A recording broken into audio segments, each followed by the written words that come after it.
Okay, the FA have admitted that they are seeking a loan of £200 million to offset the losses due to Covid-19. Okay, so this is where we stand.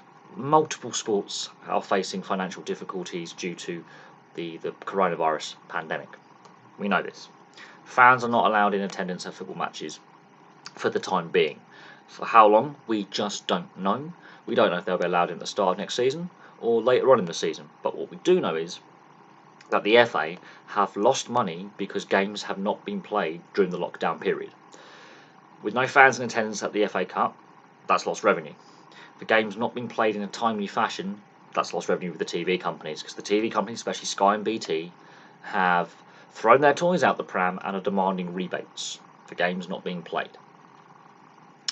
Now, obviously we've lost some internationals in this time.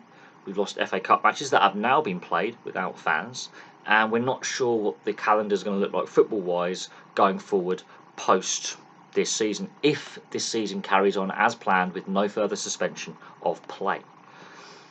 This is crucial. Very, very crucial. Now, questions have to be asked of the FA and their financial management.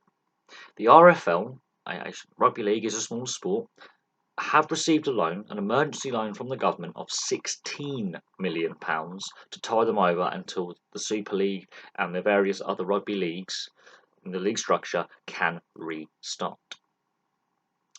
The Rugby Football League has been given that assistance because of the community-based aspect of the sport. The FA are seeking a loan far bigger.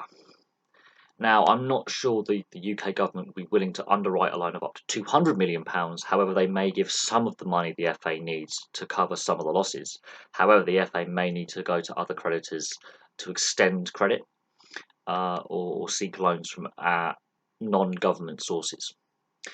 But questions have to be asked of the FA's financial management. This is what the wealthiest football association in the world. It's a very asset-rich association with St George's Park, Wembley, and a whole host of other buildings and facilities around England and Wales. But they're cash poor. And issues have been highlighted in front of parliamentary select committees to do with a whole host of issues to do with the organisational structure of the FA in the recent last 3-4 years. The FA are still paying Sam Allardyce and Mark Sampson termination fees of their contracts, both the men and women's team. So they're still paying money to people they have sacked 3 years ago. Questions have to be asked why money was not saved for a rainy day, not just for football, but for a variety of sports. But in this case, the FA, questions will be asked, where's all the money gone? For every ticket you purchase as a fan, a proportion goes to the FA because they sanction the leagues that our clubs play in. Where has that money gone? Where has the money gone from the league and FA Cups? Where has the money gone? These are FA sanctioned competitions. Where has the money gone?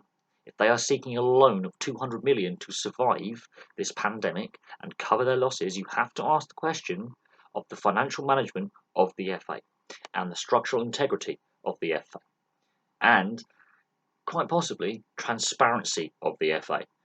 If the government is to loan the FA £200 million, they're going to ask to look at the books.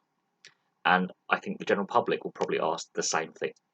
We'll see what happens. We'll see how their finances play out and if the UK government does step in and lend them all the money or some of the money, and how the FA go about raising further funds to cover their losses. They admitted back in March they were going to face some losses if football did not resume. Football has now resumed for the Championship and Premiership and the playoffs in League One and League Two and the FA Cup. But without fans in attendance, they're not getting that ticket revenue share. So that's a question put forward.